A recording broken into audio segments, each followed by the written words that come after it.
Ouais, ça marche, excellent. Bon matin tout le monde, vous allez bien? Oui, excellent, c'est un plaisir, encore une fois un privilège d'être ici avec vous ce matin.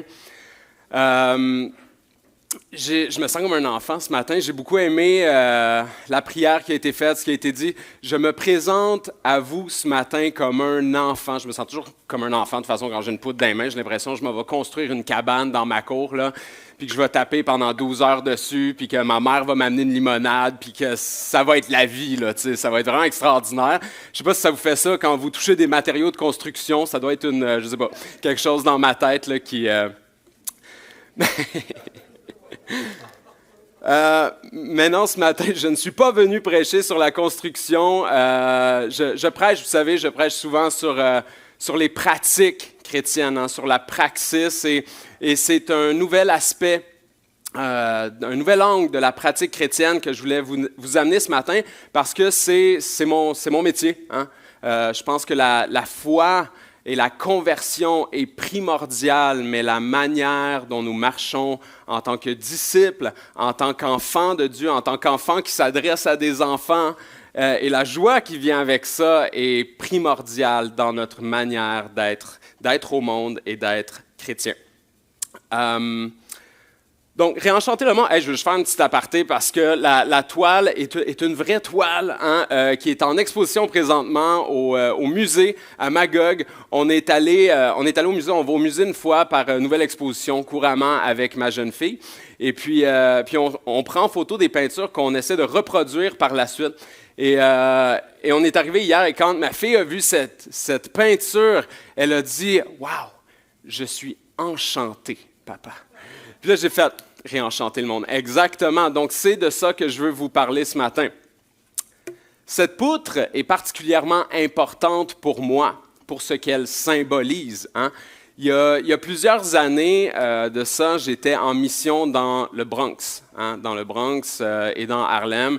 Et on travaillait avec des personnes sans domicile fixe, on allait dans des crack houses, on priait sur les gens, on ramenait les gens dans cette espèce de centre. Et puis, on était plusieurs missionnaires là-bas, et puis il y avait un gars qui s'appelait Simon.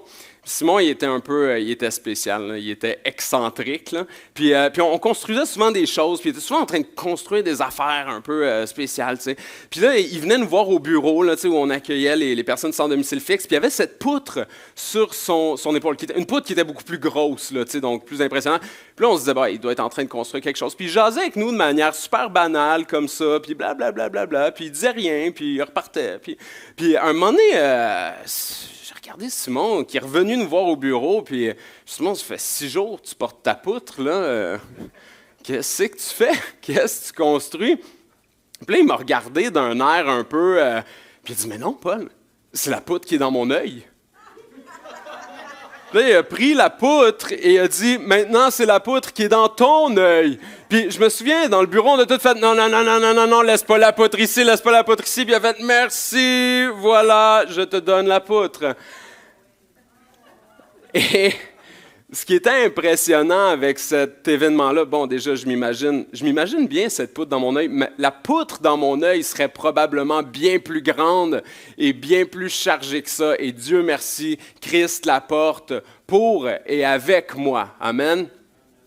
Mais ce que Simon a fait ce jour-là, c'est qu'il a mis une image marquante dans ma tête. Hein? Le but, c'était pas de parler du péché, et mon but aujourd'hui, ce n'est pas de parler du péché, mais de comment ce jeune homme a réussi à matérialiser dans sa vie et dans la mienne quelque chose de spirituel.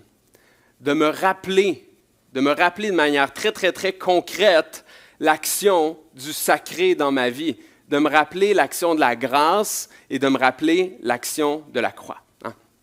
Donc, si jamais, je vais la déposer ici, si jamais quelqu'un veut prendre la poutre qui est dans mon œil aujourd'hui, vous êtes bienvenus à venir la chercher. Comme Marc le disait si bien ce matin, la loi de Christ, c'est de porter la croix les uns des autres. Donc, ma poutre est là pour qui la veut. Je pense que ce n'est pas une très grande surprise ce matin si je vous dis qu'on vit dans un monde moderne qui est fonctionnel, qui est rapide, qui est technique, qui est désenchanté. Et la question que je veux vous poser ce matin, c'est qu'est-ce que ce monde dans lequel nous vivons vous arrache de votre foi? Qu'est-ce que ce monde dans lequel nous vivons vous prend et vous prive, non pas de la grâce de Dieu, mais de la manière dont vous la vivez, dont vous la percevez dans votre quotidien, de votre capacité à connecter avec le sacré. Donc, beaucoup de chrétiens ne voient plus le monde comme étant habité par Dieu, mais comme un système géré. Et croyez-moi, le ministère n'est pas nécessairement un monde qui est épargné par cette vision du monde. Hein? J'ai une amie qui m'a dit récemment, une autre directrice de ministère, elle me disait « Ah, c'est complètement fou, Paul, comme le christianisme en Occident vit sa foi souvent, trop souvent, de manière transactionnelle, de manière rationnelle et transactionnelle. Que ce soit entre chrétiens, que ce soit entre églises, entre ministères, etc., etc. » Et elle venait d'un pays d'Afrique et elle me disait, c'est quelque chose qui s'en vient tranquillement dans mon pays, sur mon continent. Le matérialisme, l'individualisme, tout ce qui vient avec. Mais les gens n'ont pas le choix, à un moment donné ou à un autre, de revenir à une prière du cœur parce qu'ils sont privés d'énormément de choses. Il y a une pauvreté matérielle, concrète, qui fait en sorte que je retourne à genoux. Là. Je suis sur la mince ligne entre la prière et la réalité. On a appris à voir depuis notre tout tendre enfance le monde comme un mécanisme, hein? Comme comment fonctionner à l'école, comment fonctionner dans le travail, comment fonctionner dans notre couple. Et on est bombardé de toutes parts, de tous côtés, par des indications qui nous disent comment fonctionner dans ce monde. Hein? Et le monde n'est plus conçu comme un mystère. Notre imaginaire est, disons, façonné par la sécularité. Okay? Et je travaille dans la sécularité. Croyez-moi, c'est quelque chose qui prend toute la place. Hein? Comment je dirais ça? La sécularité ne nie pas l'existence de Dieu. Elle rend son absence normale. Elle rend son absence normale. Et c'est quelque chose à travers de quoi nous, chrétiens, ne sommes pas à l'abri. Les églises non plus. Hein? Il y a beaucoup d'églises aujourd'hui qui veulent gérer l'expérience spirituelle et non pas rentrer dans la présence. Okay? Donc, on vit ce danger perpétuel d'être contaminé par une vision subtile de l'absence de Dieu. Pourquoi? Parce qu'on devient ce que l'on fait. On devient le monde dans lequel on vit. On devient ce qu'on aime. On devient ce qu'on pratique, malgré nous, qu'on le veuille ou pas. Donc, la question que je veux poser aujourd'hui, c'est si Dieu semble parfois absent dans nos vies, est-ce que c'est parce que Dieu s'est réellement absenté du monde? Est-ce que le sacré s'est réellement absenté du monde? Ou est-ce que c'est une transformation de notre regard qui est nécessaire? Hein? J'ai un de mes élèves qui est venu me voir récemment en me disant « J'ai l'impression de passer à côté de quelque chose. Hein? Ma foi ne colle pas avec le monde. » Et en effet, la foi ne semble pas coller avec le monde, mais la bonne nouvelle et le message que je voulais apporter ce matin, c'est qu'elle le peut. Hein? Elle le peut, et Dieu veut se présenter de manière concrète dans les aspects les plus banals de nos existences. Ce que le sécularisme nous dit, l'aspect le plus banal et le plus fonctionnaliste de notre existence, Dieu le veut. Dieu veut conquérir ce bastion de nos vies aussi. Simon a transformé quelque chose de spirituel en quelque chose d'extrêmement concret. Et je sais que, l'aspect matériel fait parfois peur. Hein, dans le christianisme évangélique. Et avec raison, hein, on ne veut pas tomber dans la religiosité. On ne veut pas commencer à avoir des objets, puis mettre du sacré dans des objets et adorer des objets définitivement.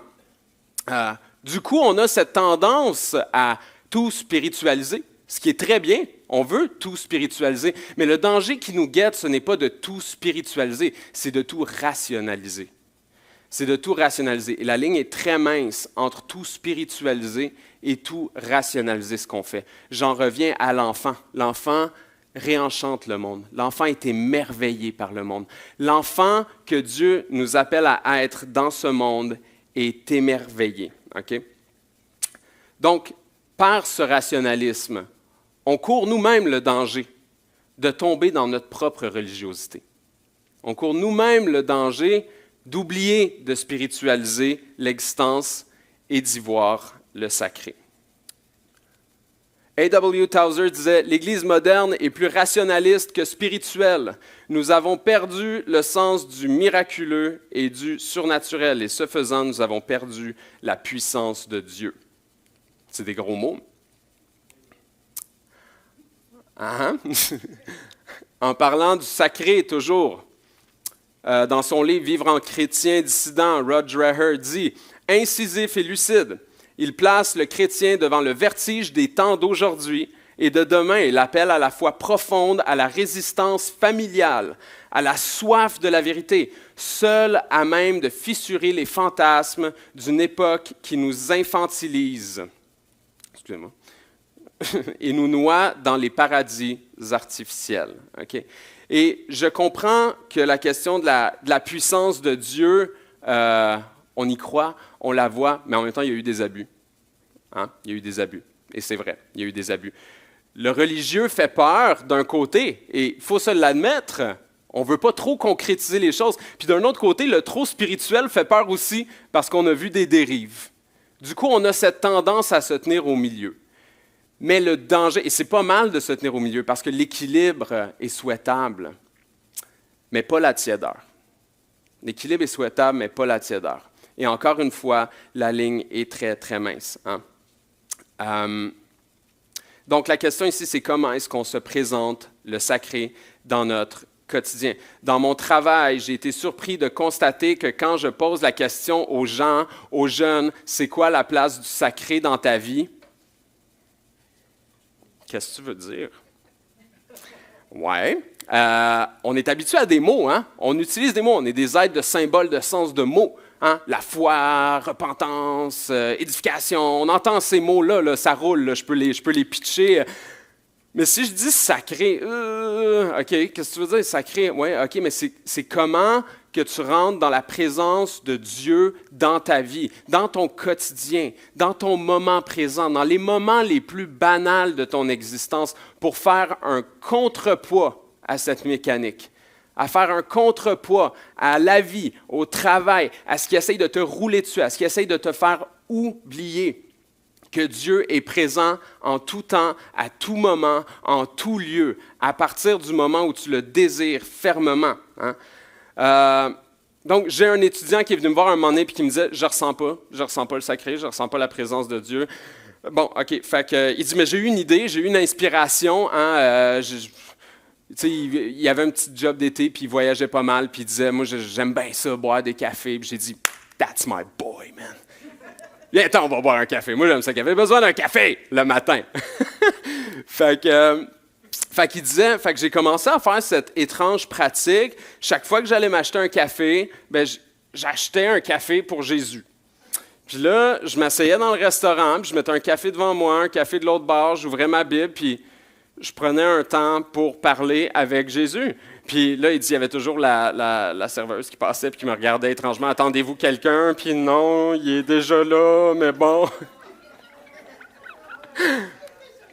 Et il m'a vraiment inspiré, ce jeune homme-là. J'ai trouvé ça magnifique. Et à la suite, ce jeune homme-là me racontait qu'il prenait son café quand il avait terminé d'avoir sa conversation avec Jésus, puis qu'il allait porter son café à un sans-abri pour discuter avec le sans-abri et que ça devenait l'extension du sacré, ça devenait la mission. Right?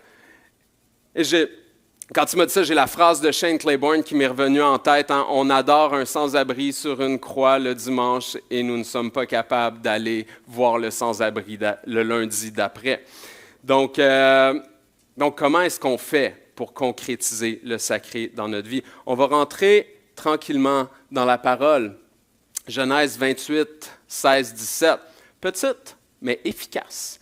Jacob s'éveilla de son sommeil et il dit « Certainement, l'Éternel est dans ce lieu, et moi, je ne le savais pas. » Donc, vous connaissez probablement tous ce passage. Hein? Donc, il est en train de fuir son frère Isaü après avoir obtenu la bénédiction paternelle par ruse. Par contre, il est seul, vulnérable, en exil. Il est sur la route. Hein? Puis dans sa fuite, il s'arrête pour dormir quelque part, dans un lieu ordinaire. Un lieu qui n'est pas sacré, qui n'est pas un temple, un lieu qui n'a rien à voir avec Dieu. Hein? Et là, dans Genèse 28, 11, on lit « Il arriva dans un lieu, il y passa la nuit, il prit une pierre, la mit sous sa tête et se coucha. J'aime ce passage, je relate, j'aime l'histoire de nomade. Pendant la nuit, il fait un rêve. Genèse 28, 12, 13. Voici une échelle. Il était appuyé sur la terre et son sommet touchait au ciel. Des anges de Dieu montaient et descendaient, et l'Éternel se tenait au-dessus d'elle. Donc Dieu lui parle personnellement, confirme la promesse d'Abraham, promet la protection et sa présence. Okay? Mais il y a quelque chose de sacré qui est advenu dans ce lieu. Dans un lieu totalement ordinaire. Dans un lieu où il dit, mais Dieu était là et je ne le savais pas. Moi, quand j'entends cette phrase-là, je réentends le jeune qui est venu me voir en me disant, monsieur, je passe à côté de quelque chose. Je ne sais pas ce qui se passe. Dans le monde dans lequel je vis, là, il se passe plein de choses. J'ai beau croire, je sais, je crois, mais je passe quand même à côté de quelque chose parce que j'habite un paquet de lieux dans ma vie où Dieu est là, mais je ne le savais pas. Hein? Donc, ça parle beaucoup de notre condition humaine. Hein? On n'a souvent aucune conscience de où et quand et comment Dieu veut ou peut se révéler. On passe souvent à côté du sacré, hein, parce qu'on ne sait pas le regarder. Jacob donne à ce lieu-là un nouveau nom, Bethel, hein, ce qui veut dire maison de Dieu. Il sacralise un lieu qui n'était pas sacré parce qu'il s'est rendu compte que Dieu pouvait se présenter, non pas seulement dans un temple, à gauche, à droite, dans une église, mais en tout lieu de notre quotidien, même quand je dors sur une pierre à un endroit au milieu de nulle part. Hein? Transforme un endroit ordinaire en un lieu saint. Okay? La réalité dans laquelle nous vivons est une réalité sacrée. Elle est sacrée. Nous en rendons-nous encore compte? Okay? Nous avons besoin de cette conversion du regard qui doit se poser, s'appuyer sur le réel à tous les jours.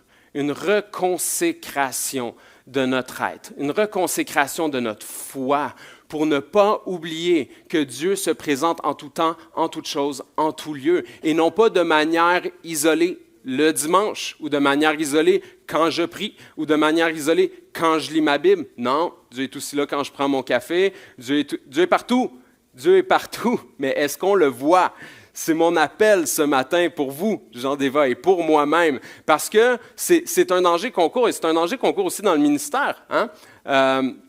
Ma femme me parlait d'un musicien chrétien cette semaine là, dont elle a vu le témoignage, puis c'est un excellent musicien, très bonne scène underground aux États-Unis, voyage partout dans sa van, ça. Puis il y a eu une maladie, là, ses jambes ont paralysé, plus capable de marcher.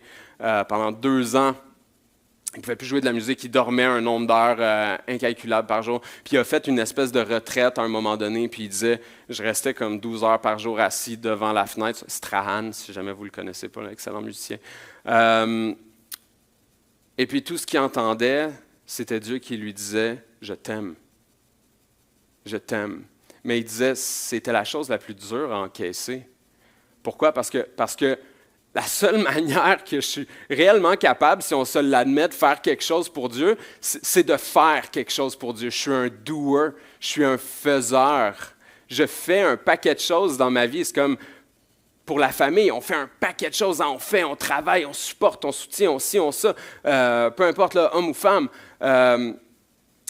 Mais s'arrêter, puis prendre le temps de dire, ouais, mais peu importe ce que tu fais, je t'aime. Et peu importe ce que tu fais, tu es aimé dans toutes choses, en tout lieu et en tout temps. Donc, le réenchantement n'est pas réservé aux saints. Le réenchantement du monde n'est pas réservé aux mystiques. Dieu veut se révéler à chacun dans les moments qui peuvent sembler les plus banals de notre existence. Okay? Ce qui nous demande de retrouver une vision, je dirais, sacramentelle du monde, okay? Au sens où ce monde est sacré et que Dieu peut se manifester dans la matière, dans le silence, dans la beauté et dans notre quotidien. Il faut nous mettre dans une position de désapprendre la manière désenchantée et technique de regarder la réalité. C'est quelque chose qu'on retrouve très fermement dans Ecclésiaste. Hein? Ecclésiaste utilise l'image de la fumée. hein, Evel, pour parler de la vanité des choses et de l'illusion qu'on a nous-mêmes de la maîtrise. Hein. Vanité des vanités, tout est vanité. Hein? En hébreu, se dit Evel, qui veut dire brouillard, souffle ou vapeur. Hein? Donc, la fumée, c'est le matérialisme qui nous promet la consistance quand on veut s'y accrocher, hein? Mais que tout se dissipe. Combien d'entre vous ici ont déjà cru à un moment dans leur vie, ou croient peut-être encore à certains moments dans leur vie, c'est un réflexe, qu'on a le contrôle. Qu'on contrôle notre maison, notre hypothèque, notre famille, notre sermon, tout, notre Église, notre communauté, nos amis, nos familles, nos amitiés, peu importe, nos relations, on contrôle. C'est correct. On vit dans un monde où on nous apprend à contrôler, pas dans un monde où on nous apprend à lâcher prise. Il y a des lieux où on vient, où on arrive à lâcher prise parce qu'on est dans un état de confiance, puis on se permet peut-être même des fois d'être dans des états de vulnérabilité. Mais est-ce qu'on est capable d'appliquer ça en toutes choses, en tout lieu et en tout temps, pour que Dieu rentre? Pour que Dieu rentre. Parce que, est-ce que notre job, finalement, c'est pas de faire 1000 efforts, c'est pas de tout transformer en bio de bois, mais c'est de tenir la porte ouverte. C'est de tenir la porte ouverte pour que l'Esprit Saint rentre et qu'il fasse son œuvre à travers nous, qu'il nous transforme, qu'il nous change, qu'il fasse quelque chose qu'on ne voit pas dans le monde. On nous fait croire que la réalité, on peut la mesurer, la posséder, la contrôler. Mais en réalité, cette fumée, ce matérialisme, cet individualisme dans lequel on vit tous, nous aveugle de la présence de Dieu dans notre quotidien. Okay? Et c'est un peu le paradoxe. On est pris là-dedans si on ne laisse pas la porte ouverte. Et c'est avec beaucoup d'empathie et je dirais même une certaine tristesse que je vous dis ça ce matin. Parce qu'on vit dans un monde qui est violent. Et je ne parle pas de la violence de la guerre, puis de la pauvreté, puis qui est une violence, là, certes. Mais je ne parle même pas de cette violence-là, je parle de la violence du quotidien.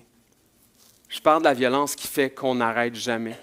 Je parle de la violence qui rentre dans nos têtes, qui fait qu'on arrête d'être des enfants. Si je m'adresse aujourd'hui à vous, je pointe en vous l'enfant qui a 5-6 ans. Non pas la personne qui a des croyances, des opinions, un paquet d'affaires dans la tête, un travail, de l'argent de maison. Non, je ne m'adresse pas à ça ce matin. Je m'adresse à l'enfant de 5-6 ans qui construit une cabane pendant 12 heures puis que ça ne donne rien, mais qui est émerveillé par le monde et qui émerveille le monde. Sommes-nous encore surpris, ébahis? Je me souviens à chaque fois que je passe en voiture avec ma fille devant un site de construction, tout de suite, elle pointe, papa, ils font de la construction. Puis là, je dis, oui, ils font de la construction. Elle dit, mais ça pollue. Je dis, oui. Puis c'est drôle, hein? Ça me fait plus rien. C'est plate, hein? Je suis pas insensible à la pollution, mais je suis pas sensible comme ma fille. Je suis pas sensible comme ma fille est capable de rentrer dans le monde puis de faire comme, wow! Hey, ça, c'est méchant. Ça, c'est méchant, c'est de la pollution. Ça, c'est... Puis, tu sais, oui, c'est correct, là, on grandit en sagesse aussi, puis c'est très bien. Mais cet émerveillement-là, où est-il? Comment est-ce qu'on l'impose dans notre monde? Et comment est-ce que les autres nous regardent, les non-chrétiens même, comme étant des émerveillés, des Simons qui arrivent puis qui disent « Mais c'est la poudre qui est dans mon œil. T'as pas vu, toi, la poudre dans ton œil? » Donc, on va rentrer dans Ecclésiaste un petit peu, 2, 24, 26. « Il n'y a de bonheur pour l'homme qu'à manger et à boire, et à faire jouir son âme du bien-être au milieu de son travail, mais j'ai vu que cela aussi vient de la main de Dieu. » Le concret aussi vient de la main de Dieu. Qui, en effet, peut manger et jouir, si ce n'est moi. Car il donne à l'homme qui lui est agréable la sagesse, la science et la joie. Mais il donne aux pécheurs le soin de recueillir et d'amasser afin de donner à celui qui est agréable à Dieu. C'est encore là une vanité et la poursuite du vent. Quel avantage celui qui travaille retire-t-il de sa peine? J'ai vu à quelle occupation Dieu soumet le Fils de l'homme. Il fait toutes choses belles en son temps. Même, il a mis dans leur cœur la pensée de l'éternité, bien que l'homme ne puisse pas saisir l'œuvre que Dieu fait du commencement jusqu'à la fin. J'ai reconnu qu'il n'y a de bonheur pour eux qu'à se réjouir et à se donner du bien-être pendant leur vie. Mais si un homme mange, boit et jouit du bien-être au milieu de tout son travail, c'est là un don de Dieu. Et ça, c'est la question que Genèse et Ecclésiaste nous posent. Est-ce qu'il y a dans votre vie un moment présent qui est fonctionnaliste? Est-ce qu'il y a dans votre vie un moment présent où la porte n'est pas ouverte? Parce qu'on oublie, parce qu'on se laisse contaminer. Par confort aussi, des fois. Oui, ça arrive. Que ce soit la maison, le travail, la voiture, est-ce que ce moment présent est fonctionnel? Ou est-ce que, comme Jacob, on prie pour recevoir la grâce du don de Dieu? De pouvoir apprécier tous ces moments présents dans notre vie, de pouvoir prendre tous ces moments présents et de les regarder comme une présence de Dieu, comme le sacré dans notre existence. Et c'est quelque chose qui s'applique dans notre vie quotidienne, mais qui s'applique aussi à l'Église. C'est un rapport d'émerveillement qui vient aussi avec l'Église. Dans Proverbe 9, on peut lire « La sagesse a bâti sa maison, elle a taillé ses 7 colonnes. Elle a égorgé ses victimes, mêlé son vin et dressé sa table. Elle a envoyé ses servantes. Elle crie sur le sommet des hauteurs de la ville que celui qui est stupide entre ici, c'est moi-même. Elle dit à ceux qui sont dépourvus de sens, venez manger de mon pain et buvez du vin que j'ai mêlé. Quittez la stupidité et vous vivrez et marchez dans la voie de l'intelligence. Je ne veux pas disséquer le texte, il est plus long que ça, puis il renferme plus de choses que ça. Je veux pointer les 7 colonnes ici. Les 7 colonnes qui sont considérées, qui ont été considérées dans les analyses théologiques comme les 7 colonnes de l'Église. Quels sont ces 7 piliers de l'Église et comment les incarnons-nous? Donc oui, comment le sacré advient dans notre vie, mais comment est-ce que, parce que pour moi, les colonnes de l'Église sont dans Proverbe, parce qu'on se réfère à Proverbe 8, donc la prudence, la connaissance, la crainte de l'Éternel, le conseil, la force, la justice, l'intelligence. Puis dans le Nouveau Testament, dans Jacques, la pureté, la paix, la modération, la conciliation, la miséricorde, les bons fruits, la sincérité. Pour moi, ce sont nous les piliers. Nous incarnons ces piliers. Nous construisons ces piliers. Et comment est-ce que même dans l'Église, on peut protéger l'Église avec ces piliers-là, de cette vision du séculier, du cœur qui, sans qu'on le voie, tranquillement s'affermit, tranquillement se referme, parce que la semaine a été trop comme ça, parce que le sacré n'a pas été présent dans ma semaine, puis j'arrive dans un état qui est refermé sur lui-même. Donc, pour mettre en pratique, j'aime toujours suggérer un petit livre, un petit livre à amener chez soi. Donc, Common Prayers, A Liturgy for Ordinary Radicals, livre qui a été coécrit par plusieurs auteurs activistes de Philadelphie, entre autres Shane Claiborne, que je vais avoir sous peu la chance de passer en entrevue pour P2C. Et au fond, qu'est-ce qu'on nous dit dans ce livre? On nous dit un paquet de choses, on nous donne des pratiques, mais ça rejoint surtout l'idée de James A. Smith, qui est un prédécesseur de Charles Spurgeon. Nous sommes ce que nous aimons. Nous sommes ce que nous aimons. Et nous ne sommes pas ce que nous aimons que le dimanche ou intellectuellement. Nous sommes ce que nous aimons émotionnellement, psychologiquement, physiquement, dans toutes les sphères et les aspects de nos vies. Okay? Ce ne sont pas les idées qui nous forment. On le croit trop souvent. Ce sont les pratiques quotidiennes. Okay? Le mot liturgie veut dire répétition qui forme le cœur.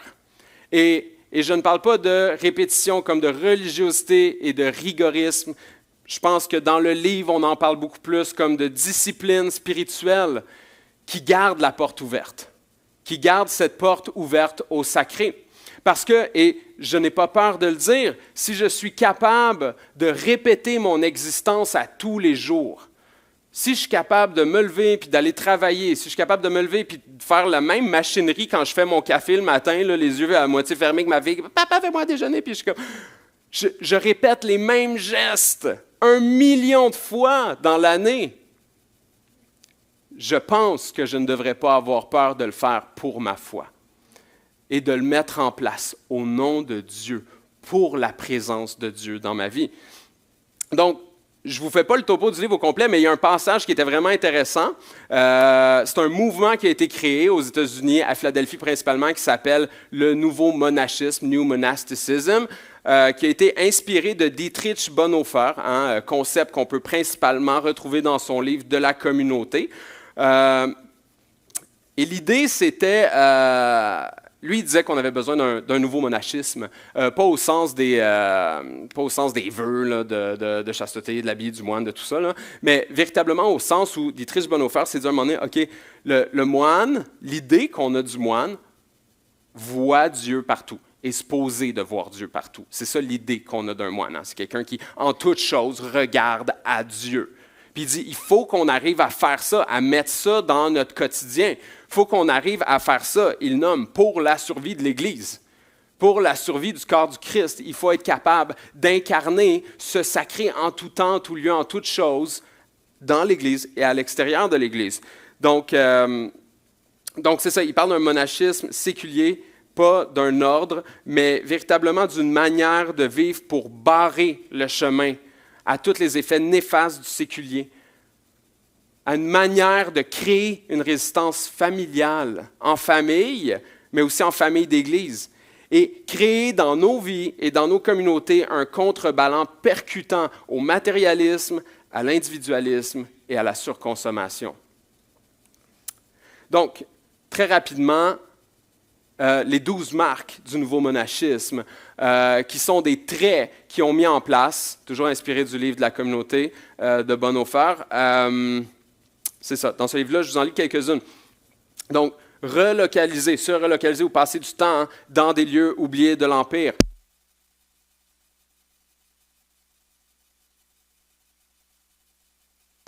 Haute passion. Bon, c'est revenu. Donc, ou passer du temps dans des lieux oubliés de l'Empire. Donc, prendre du temps pour aller passer du temps dans des quartiers marginalisés, passer du temps avec des personnes plus démunies pour casser ce que l'on vit. Hein? Parce que peut-être que des fois, on vit trop dans des maisons de banlieue, une à côté de l'autre, et que tout est tellement organisé qu'on ne le voit plus, le sacré. Hein?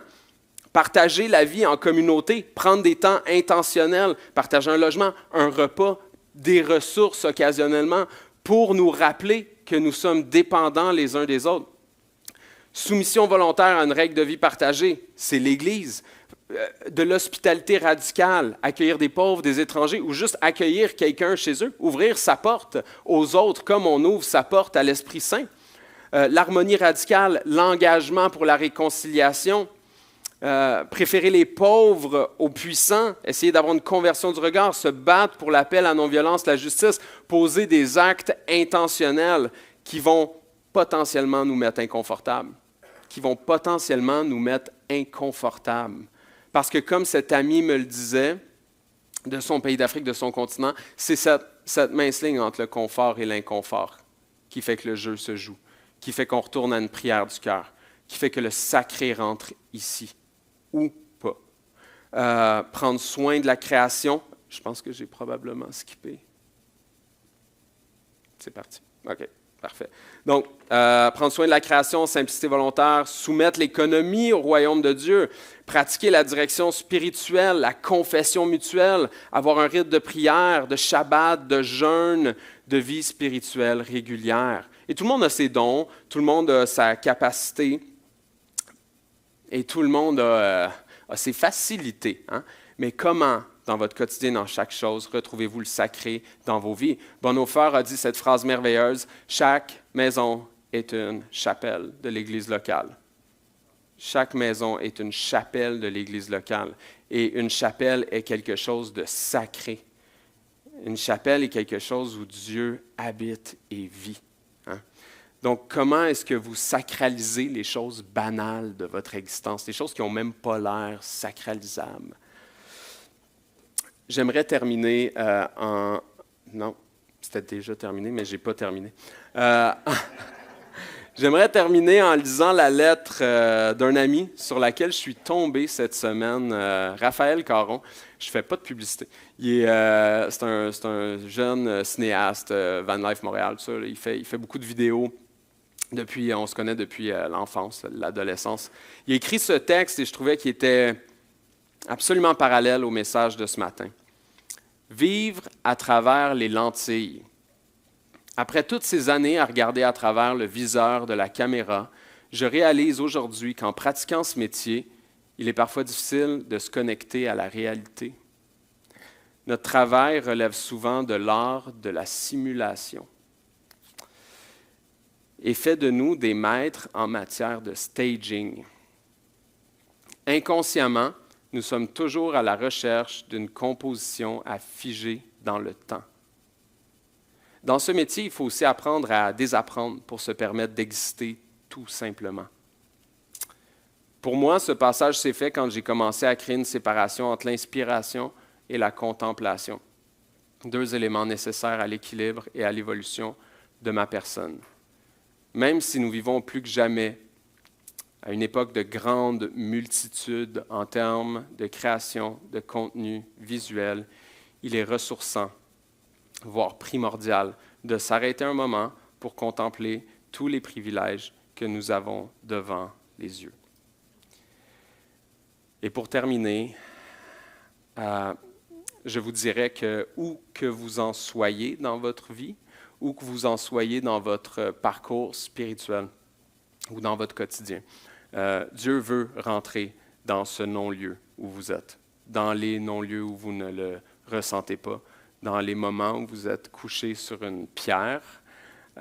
Tous ces moments-là, il les veut.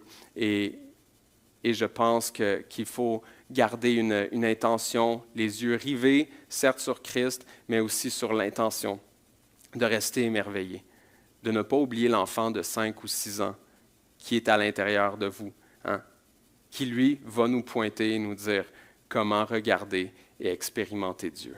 Amen. Amen. J'aimerais terminer en prière, si vous le permettez. Donc, avec ma poutre. Père éternel, je veux te remercier. Je veux te remercier pour ta grâce, pour ta présence. Je veux te remercier pour ta constance, pour cette porte ouverte dans l'Église Eva, où tu viens te présenter, où l'un intercède pour l'autre et ton Esprit Saint vient intercéder pour la vie et dans la vie de chacun d'entre nous, à la mesure de notre volonté, à la mesure de notre prière. Seigneur, Père, je te demande de rester avec nous et de nous montrer à chacun de nous, d'une manière toute différente, toute spéciale, comment redevenir tes enfants, Seigneur. Comment être capable de voir les choses non plus comme des choses matérielles sans aucun sens ou avec le sens qu'on décide spontanément de leur donner, mais comment, Seigneur, redevenir des poète de ton royaume. Fais de nous tes enfants à tous les jours. En ton nom, Jésus. Amen. Merci.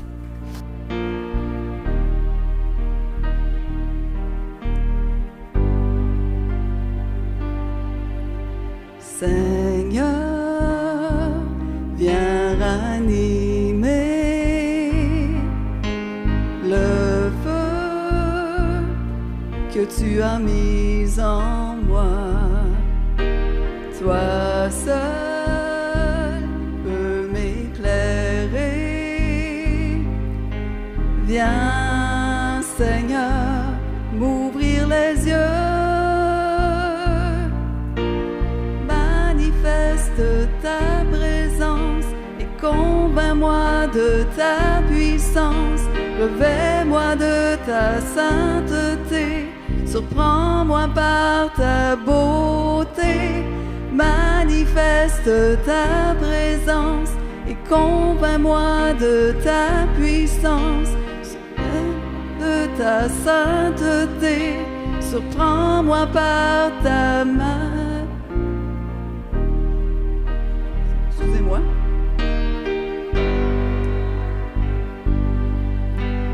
Seigneur, viens ranimer le feu que tu as mis en nous. Toi seul peux m'éclairer. Viens, Seigneur, m'ouvrir les yeux. Manifeste ta présence et convainc-nous de ta puissance. Revêt-nous de ta sainteté. Surprends-nous par ta beauté. Manifeste ta présence et convainc-nous de ta puissance. Revêt-nous de ta sainteté. Surprends-nous par ta majesté.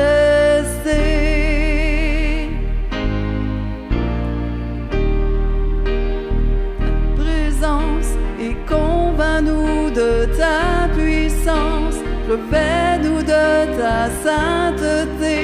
Surprends-nous par ta beauté. Manifeste ta présence et convainc-nous de ta puissance. Revêt-nous de ta sainteté. Surprends-nous par ta majesté.